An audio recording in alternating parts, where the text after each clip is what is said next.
జై భీమ్ మీరు గట్టిగా అంటే సభ మరింత ఉత్సాహంగా ఉంటుంది. జై భీమ్ వినిపియట్లే. జై భీమ్. Thank you. డిబిఎస్ఏ విద్యార్థి సంఘం ఆధ్వర్యంలో డిబిఎస్ఏ డిఎంఎస్ఏ భీమ్రం వ్యవస్థాపక అధ్యక్షులు డాక్టర్ నలిగంటి శరత్ చమర్ గారి పర్యవేక్షణలో జరుగుతున్న పెరియార్ 146వ జయంతోత్సవ కార్యక్రమానికి విచ్చేసినటువంటి బహుజన బలగానికి, డిబిఎస్ఏ విద్యార్థి నాయకులకు, అదేవిధంగా వివిధ యూనివర్సిటీల నుండి విచ్చేసినటువంటి వివిధ యూనివర్సిటీల విద్యార్థి నాయకులకు, అదేవిధంగా వివిధ సామాజిక ఉద్యమకారులకు, అదేవిధంగా ఉస్మానియా యూనివర్సిటీ ముఖ్యంగా పిహెచ్డి పరిశోధక విద్యార్థులకు, మరీ ముఖ్యంగా ఈ కార్యక్రమానికి విచ్చేసినటువంటి మీడియా మిత్రులకు డిబిఎస్ఏ పక్షాన పేరు పేరున ధన్యవాదాలు తెలియజేసుకుంటా ఉన్నాను. గౌరవనీయులైన ప్రొఫెసర్లు, మేధావులు, కవులు, రచయితలు, వాగ్గేయకారులు, సామాజిక ఉద్యమకారులు మా ఆహ్వానాన్ని ఆమోదించి ఈ సభలో ప్రసంగించడానికి విచ్చేసినటువంటి అతిథులందరికీ డిబిఎస్ఏ పక్షాన హృదయపూర్వకంగా జై భీమ్లు తెలియజేస్తా ఉన్నాం. ఈరోజు మనం ఇక్కడ వేదికైనామంటే ఒక సాధారణ విషయం మీద మనం వేదిక కాలేదు.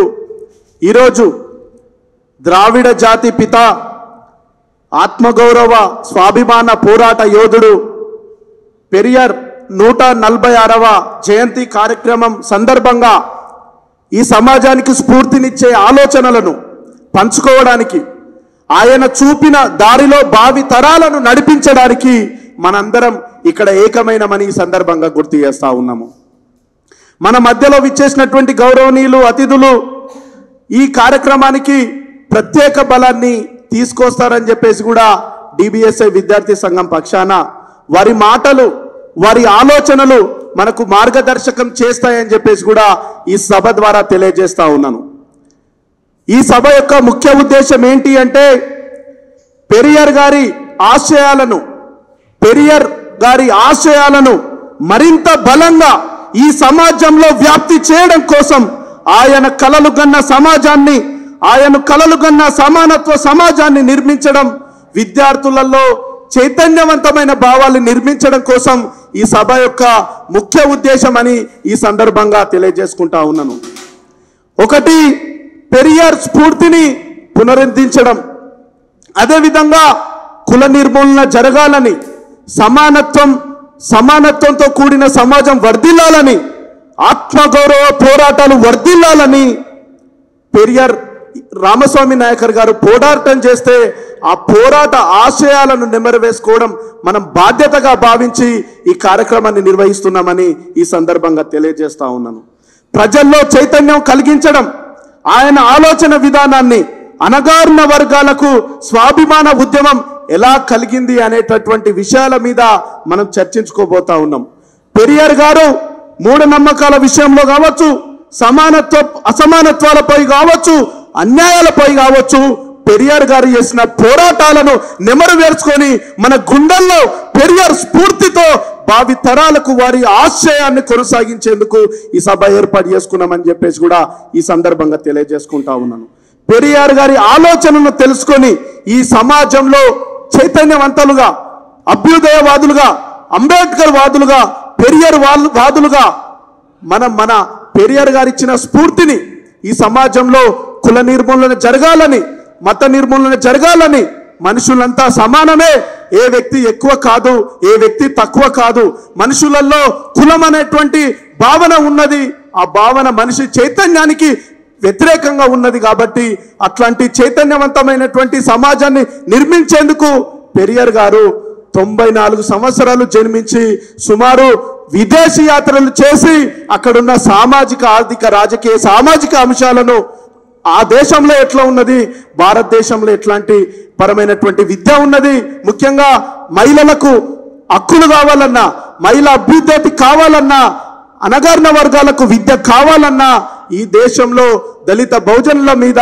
నిత్యం దాడులకు గురవుతూ, నిత్యం వివక్షలకు గురైతూ, నిత్యం దోపిడులకు గురైతూ, స్వేచ్ఛ సమానత్వం లేని సమాజంలో బానిసత్వంతో ఉన్నటువంటి సందర్భంలో మనకంటూ ఒక హక్కులున్నాయి, మనమంటూ ఒక ఆత్మగౌరవంతో జీవించాలి, మనమంటూ మనుషులం అనేటువంటి భావన పెరియార్ గారు ఆ పోరాటాన్ని చేసిండు. కాబట్టి ఇన్ని ఏండ్లైనా కూడా పెరియార్ గారు పుట్టి 146 సంవత్సరాలు అయితా ఉన్నా కూడా ఒక వ్యక్తి చనిపోయినా ఆ వ్యక్తి యొక్క ఆలోచన నేటికి కొనసాగించే బాధ్యతను ఉస్మానియాలో DBSA విద్యార్థి సంఘం ఆధ్వర్యంలో ఈ పెరియార్ జయంతిని, ఇది జయంతి అంటే కేవలం ఉత్సవం కాదు, జయంతి అంటే ఏదో ఒక కార్యక్రమం నిర్వహించి ఆయన ఆశయాలను వదిలిపెట్టి వెళ్ళిపోవడం కాదు.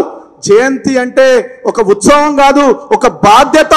జయంతిని నిర్వహించడం అంటే ఒక కర్తవ్యం, జయంతిని నిర్వహించడం అంటే ఆశయాల్ని ముందుకు తీసుకోవడం అని DBSA విద్యార్థి సంఘం పక్షాన తెలియజేస్తూ, ఇక్కడికి వచ్చిన మిత్రులందరూ కూడా వక్తలు కొద్దిమందే ఉన్నారు కాబట్టి కొద్దిగా డిసిప్లిన్గా ఒక ఐడియాలజీ తోటి ఒక బాబాసాహెబ్ భావజాలాన్ని ముందుకు తీసుకుపోవాలనే వ్యక్తులు ఇక్కడ వచ్చినటువంటి 100 మైనన్నా కొన్ని వేల మందితో సమానం అని చెప్పేసి ఈ సందర్భంగా 100 మంది కావచ్చు, కానీ ఈ దేశాన్ని ప్రభావితం చేయగలిగేటువంటి శక్తి ఈ సభలో ఉంది అని చెప్పేసి కూడా ఈ సందర్భంగా తెలియజేస్తా ఉన్నాను. కాబట్టి మనం భవిష్యత్తు తరాలకు ఒక స్ఫూర్తిని ఇవ్వాలంటే, ఒక ఆశయాన్ని కొనసాగించాలంటే మనం వక్తలు విచ్చేశారు, వక్తలు మాట్లాడిన స్ఫూర్తితోటి మనం ముందుకెళ్ళాలి. కాబట్టి ఈ కార్యక్రమాన్ని వక్తలు మాట్లాడే ముందు ముఖ్యంగా భీమ్రామ్ ఈ కార్యక్రమానికి విచ్చేసినటువంటి వివిధ విద్యార్థి నాయకులకు, ప్రతి ఒక్కళ్లకు, నిజాం కాలేజ్ నుంచి వచ్చినటువంటి వాళ్ళు కావచ్చు, అదేవిధంగా మహిళా విద్యార్థి నాయకులు కావచ్చు,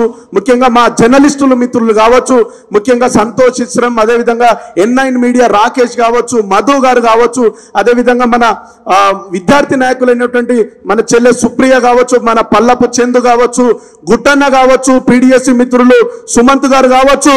ఒక్కసారి మన కళ్ళ ముందు ఉన్నాడు. రెవెన్యూ డిపార్ట్మెంట్ లో తనకు ఒక 50 ఏండ్లు అనుభవం ఉన్నటువంటి వ్యక్తి మన కళ్ళ ముందు వచ్చిండు. సార్ ఒక్కసారి లేచి నిలబడితే మా విద్యార్థులందరూ చప్పట్లు కొడతారు.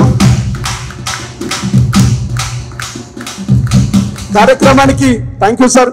ఈ కార్యక్రమానికి మా భీమ్రామ్ స్టేట్ కోఆర్డినేటర్ రజనీకాంత్ గారు ఉన్నారు, అదేవిధంగా భీమ్రామ్ స్టేట్ ఇన్ఛార్జ్ అయినటువంటి మన వెంకట్ గారు, అదేవిధంగా అంతర్జాతీయ వేదికల మీద డప్పు ప్రదర్శన చేసినటువంటి సురేష్ అన్న కూడా ఈ సందర్భంలో ఉన్నాడు. డప్పిస్తూ కళ్ళతోటి చూడలేకపోవచ్చు, కళ్ళతోటి ఈ సమాజాన్ని నేను చూడలేకపోవచ్చు, నా ప్యార్సు రూపంలో నా ఐడియాలజీని వినిపిస్తున్నటువంటి తమ్ముడు, ప్యార్సు కొడతా ఉన్నటువంటి తమ్మునికి అందరు గట్టిగా కన్ను లేకుండా ఆశయాన్ని కొనసాగించేటువంటి అన్న మన సీనన్న గారు కావచ్చు, అదేవిధంగా ప్రతి ఒక్కరికి ఈ కార్యక్రమానికి మన SSF రాష్ట్ర అధ్యక్షులు వేదాంతు మౌర్య గారు కావచ్చు, కార్యక్రమం మా OU నుంచి విచ్చేసినటువంటి ఉస్మానియా ఆల్ యూనివర్సిటీస్ ఇన్ఛార్జ్ అయినటువంటి ముత్యాల ప్రశాంత్ గారు కావచ్చు, అదేవిధంగా ఖాందాన్ మీడియా సతీష్ గారు కావచ్చు, సంతోష్ ఇస్రం కావచ్చు, మన ఇటీవల కాలంలో ఏం పేరు ఉండరు పల్లవి చెల్లె కావచ్చు. ఈ కార్యక్రమానికి విచ్చేసినటువంటి ప్రతి ఒక్కళ్లకు ముఖ్యంగా DBSA పక్షాన హృదయపూర్వకంగా మన రామంచ భరత్ అన్న వాళ్ళు, అంటే ఒక కార్యక్రమం జరిగితే నేను ఒక్కడనే వెళ్ళడం కాదు, నా వారసత్వాన్ని కూడా ఈ కార్యక్రమంలో ఉంచుతా అని చెప్పినటువంటి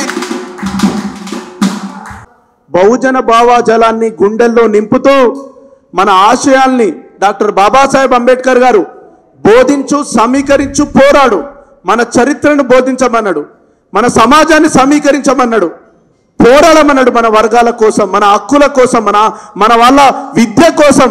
మన 3000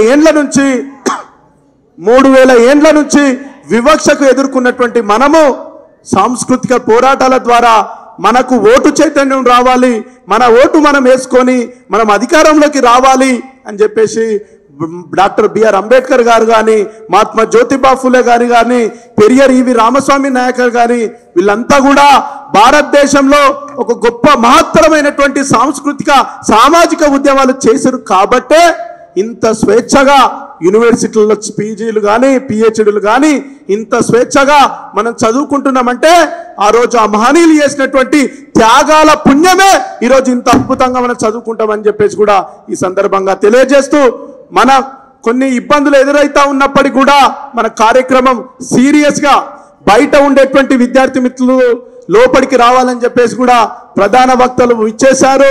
అదేవిధంగా ప్రొఫెసర్ కంచె ఐలే సార్ కూడా రాబోతా ఉన్నాడు, విమలక్క కూడా రాబోతా ఉన్నది, దాసోజు లలితక్క, డాక్టర్ గాదె వెంకటేష్ అన్న లాంటి వాళ్ళు కూడా వచ్చేస్తా ఉన్నారు. కాబట్టి ఉస్మానియా నుంచి ముఖ్యంగా విద్యార్థి సంఘాలు కూడా హాజరయ్యాయి.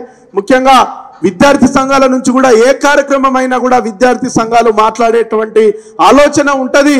అయితే డిబిఎస్ఏ విద్యార్థి సంఘం పక్షాన ముఖ్యంగా మా ఆదివాసీ విద్యార్థి సంఘం కావచ్చు, పీడిఎస్ కానీ అనేక విద్యార్థి సంఘాలు ఇక్కడ ఉన్నప్పటికీ మనం స్పీకర్స్ ని పిలిపించుకున్నాం. కాబట్టి ఒక ఐడియాలజీ చర్చ ఉస్మానియాలో జరగాలి. కాబట్టి స్పీకర్స్ తోటి ఈ కార్యక్రమాన్ని మనం మాట్లాడించుకున్నామని ఈ సందర్భంగా తెలియజేస్తూ, ఈ కార్యక్రమానికి ఏదైతే ముఖ్య అతిథిగా విచ్చేసినటువంటి మన డి హరికృష్ణన్నను ప్రారంభం నుంచి మాట్లాడవలసిందిగా కోరుతా ఉన్నాము. Thank you.